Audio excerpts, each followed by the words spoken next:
Hello, my friends, and welcome back. Thank you very much for being with me again today. This video, I think, is part of a series called Ukrainian Tyrannical Signs or something like that, or Signals. I think Ukraine is going that way in a tyrannic. I didn't have any doubts before. I don't want to say this is a self-fulfilling prophecy here, but they had problems with religion, they had problems with the parties, they had problems with news and the radios, they had problems with the minorities, they had problems with a lot of things. Arrested a lot of people, purged a lot of officials, and then accused them of doing this and that. Then they don't let their athletes to participate in the, for instance, World Championship, Judo World Championships. I made 2 articles on that. I think that's stupid. I think they should get out of politics. I'm talking politics about sports. Out of sports, these politicians. So what happens now?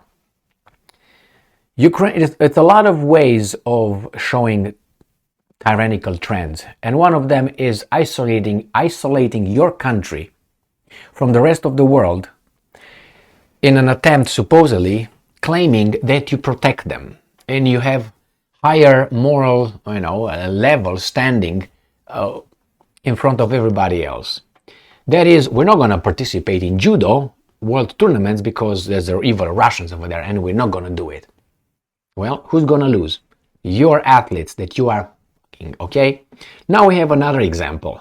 They will not allow theater, groups in theater to go and participate in theater Olympics or something like this. I have an article right here. I'm going to read this article and then I'm going to give you my direct experience or how the communists did it in communist Romania. They did the same thing. They didn't allow the Romanians to go out and so on because they didn't want to bring influence. So they were actually closing themselves over there and, preserving their beautiful society. But let's read this little article here, which is angering, irritating, how we want to call it. Ukrainska Pravda. Monday, 1st of May 2023. I'm talking about the people, not the country itself, the people here. You're playing with people's efforts and careers. Ukrainian theater cancels participation in Theater Olympics in Budapest, Hungary, because of Russians there. So who's going to be hurt? Do you think the Hungarians will give a rat's ass about you coming over there? Or the Russians or anybody else? You hurt yourself. That's all you're gonna do. And you hurt those artists. Alright? That's all. That's what happens. Nobody would give a fuck if you show up or not. I wouldn't. I mean, you don't show up? Okay, we're losing because I'm pretty sure those artists, they have something that I might like to see. I might enjoy. I would see a different, quality. Maybe you guys break some ceilings somewhere. You know what I mean? Not this idiotic ceilings here in the States of America. The first in this, the first in that. Not that kind of thing. But, you isolate yourself. You censor yourself. Do you think anybody will gonna cry about it or what? You want the Russians to get out? Is that what you want to do? This is like children. This is like children when you go and say, I want to play, but if Gigi plays, I'm not going to play.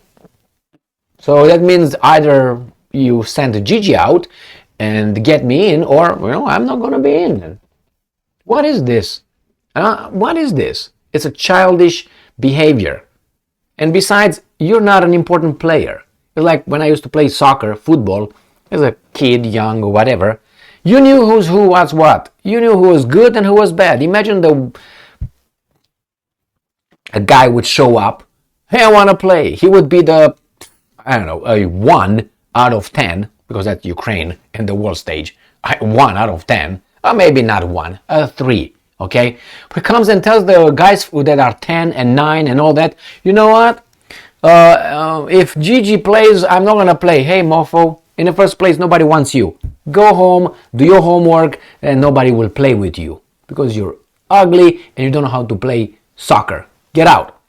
That's how we were when we were kids. Bad kids, I know, but it was reality. What do you mean you come and impose? I told you that Example with that guy that always had a football ball. We didn't, because we played them and we broke them all the time.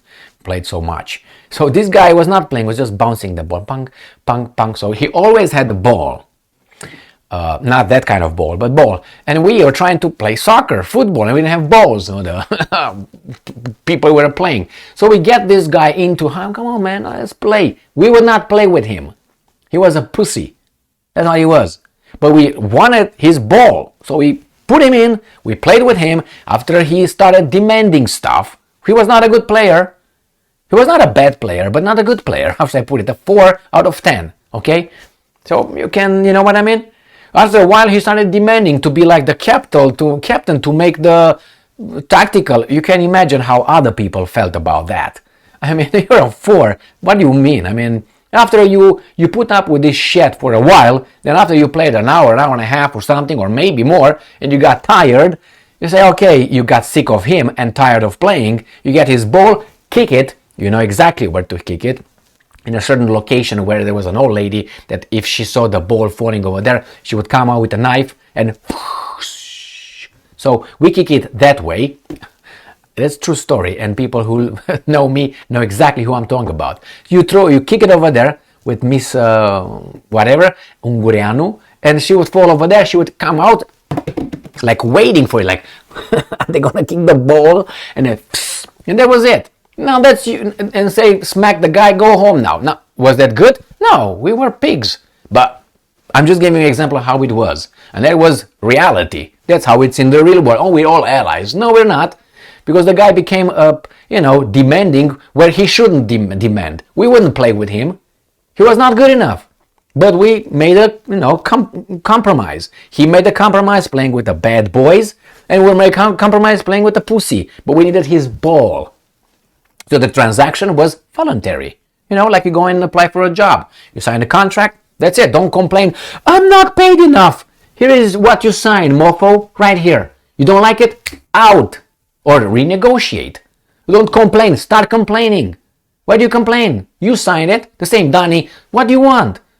Anyway, so let's move in here with these guys, that they keep their own people away, thinking that somehow those guys are going to kick the Russians out and they're going to come in with a little ball. Puck, puck, puck. What the hell? I'm exaggerating. Okay, you know that.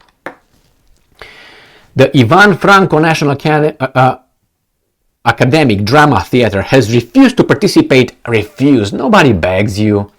In the 10th Theater Olympics in Budapest, Hungary, because of the inclusion of Russians in the program. Russian artists, not Putin or Shoigu or Prigozhin. What the hell? Come back to reality.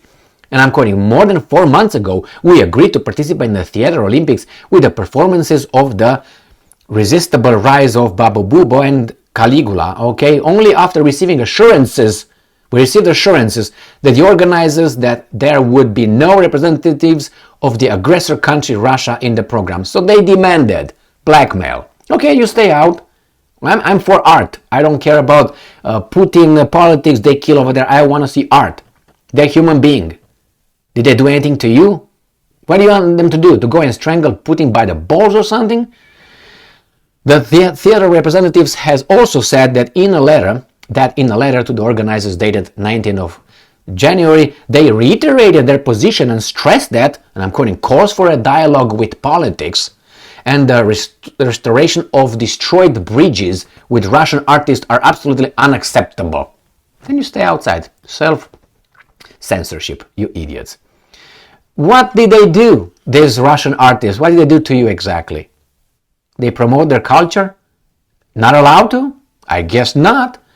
So, however, recently the Theater Olympics program has been supplemented by the Rex performance staged by Valery Fokin, the artistic director of the Alexandrinsky Theater. The Olympics are also feature a screening of his film Petropolis, starring a Russian actor who actively supports the war against Ukraine. Actively, like saying, yes, I'm for my country, or what?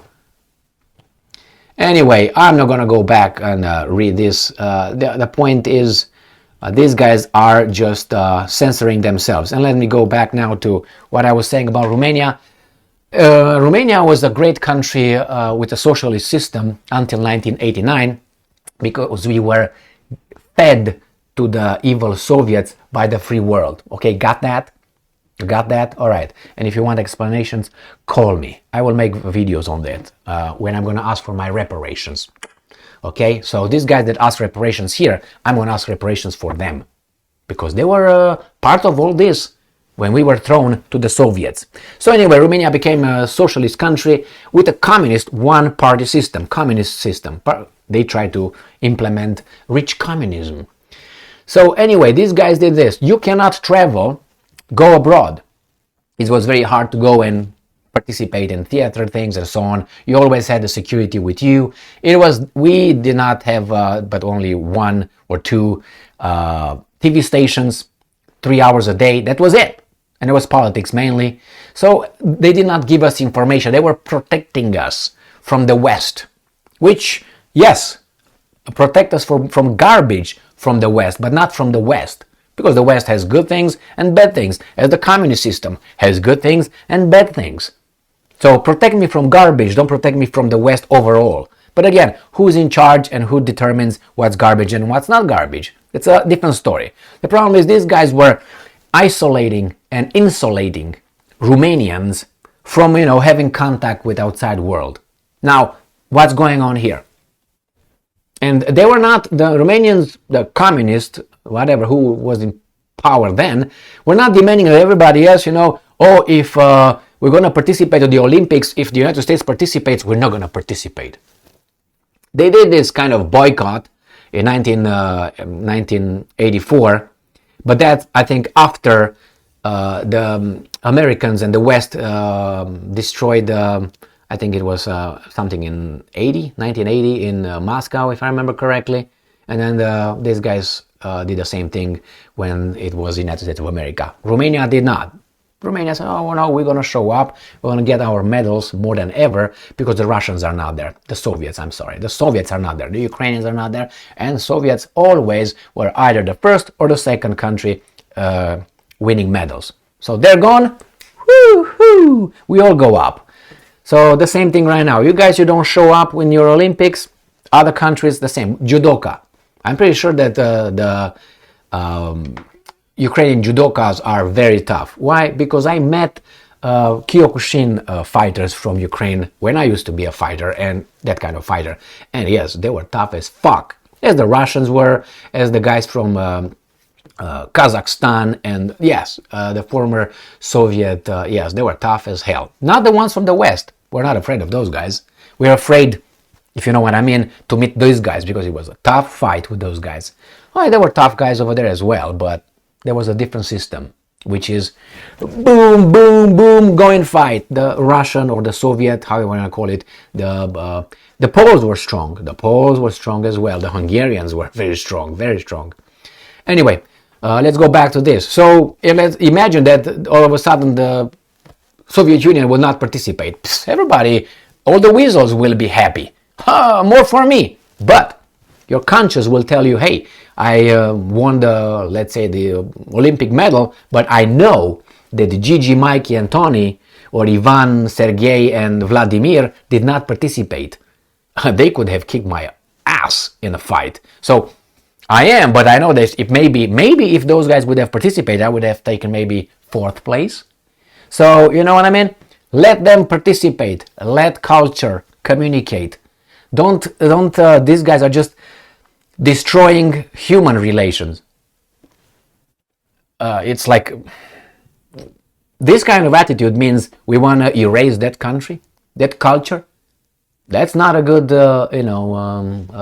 sign over there. So I think, in long run, if there's gonna be long, even though I think these guys, the guys in charge of Ukraine, will fly one day just like this. As they came, they will fly like dust in the wind. They are doing a disservice to the Ukrainian nation, and the Ukrainians are hurt more. On top of the military and those what happens militarily, but to auto shoot yourself in the feet, that's, and you can see the trends. Not only in arts like theater, in martial arts, in sports, in politics, Remember, Zelensky banned political parties, banned radio stations, newspapers, banned Christian church, because it was that. Banned the whole thing because they found a few guys in, being bad. That's collective punishment. You know who is engaged in collective punishment? Not the Romans. No, not us. No. Those guys. Read the Old Testament and you're going to find out. We disagree with collective punishment. That is, if I commit a crime, it's not going to be my whole family charged, convicted, and imprisoned because of me. Only I am responsible for my crime.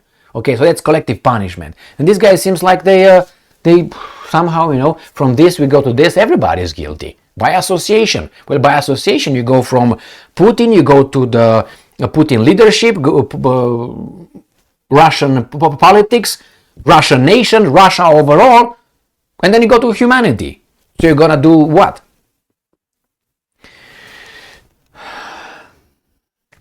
Anyway, they are going that way, and concerning is that this free world that supports those guys that are pushing that way into a tyrannical direction are not saying squat, as they recognize the overthrow of a legitimate democratically elected government of Yanukovych in 2014. As corrupt as that was, as these guys are, and everywhere else, and I'm not trying to make it easier, those guys were overthrown. Crimes were committed. People died with the help of outside external influence and support. And the new guys were immediately recognized, overthrowing a democratic, as I said, legitimate government by the big democracies and the freedom and the ones that want to spread democracy around the world. And they tell us now that Zelensky is a democracy, but Putin is not a democracy. How was in 2014 a democracy? And you were the first ones to recognize those. Yeah. So much hypocrisy. But anyway, I am sorry, and I make these videos about Ukraine not because I support the Russians, but I feel sorry about the Ukrainian nation. That's another reason why. I'm sorry that they get deep by these guys in charge. You know their names. And those guys here and those guys over there who make a ton of money and they look for their own interest and they have no regard for Ukraine. Oh, we're gonna defend you from the evil Russians. And they jump on this patriotic, nationalistic trend that we cannot have here. You can't be a nationalist, oh my God! But over there you're okay. You defend your country, you love your country, it's okay. And they push on that. Defend your country, your nation, which is true. But it's a lot of things that are not, how should I put it? A lot of things are artificially created. All right? And I can create artificial situations between me and my neighbor every day, all day. Okay? Now, it doesn't mean that some people will not see through those, but most of the people are dumb, so that's a reality. More than 40% or about 40% of the population has an IQ of below 86. You know what below 86 IQ is? If you don't know, I suggest you look online and figure out what's below 86. What's considered below 86? That's why I don't use that term, but rarely I just use it. You're below 86 IQ. That means you're... Thank you very much for being with me again today. Stay strong, stay smart, look for the truth, and be just.